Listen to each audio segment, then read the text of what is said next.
সেই সাতক্ষীরার সাদা সোনা দেখেন কিভাবে পড়তেছে, দেখেন একটু দেখেন কত সুন্দর সাদা সোনা। সাদা সোনার রাজ্য সাতক্ষীরার ভিতরে এই যে সাদা সোনা দেখেন চলে আসলো। আমরা কিন্তু সকাল সকাল আসছি ঘিরে এই সাদা সোনাগুলো উত্তোলন করার জন্য। দেখেন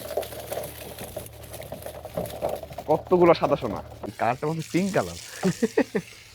তো এই দেখেন সেই সাতক্ষীরার সাদা সোনা দেখেন কিভাবে পড়তেছে, দেখেন একটু দেখেন কত সুন্দর সাদা সোনা, কতগুলো সাদা সোনা কিন্তু এই সকাল সকাল উঠে আসলো। তো এখানে আমার কাছে সবচেয়ে বেশি যেটা ভালো লাগছে এই পিঙ্ক কালারের সাদা সোনাগুলো। যদিও এটা সাদা সোনা কিন্তু কালারটা কিন্তু পিঙ্ক কালার, এটি আলাদা এক প্রজাতির মনে হচ্ছে। ভাই সাবির ভাই কি আলাদা প্রজাতির নাকি? এই মাছ যে বানাইছে হ্যাঁ। মানে টেকনিশিয়ান আমাদের আচ্ছা আচ্ছা ভাইয়ের সাথে কথা বলতে হবে। ভাই এই মাছ কি কালার এরকম পিঙ্ক কালার কেন? এ তো লেডিস কালার মনে হচ্ছে। এগুলি মেয়ে মাছ নাকি মদ্দা মাছ? মেয়ে মাছ। হ্যাঁ দেখেন তো এগুলো এই মেয়ে মাছ বলে কি পিঙ্ক কালার? আচ্ছা আচ্ছা ওরকম কোনো নিয়ম না তাই তো।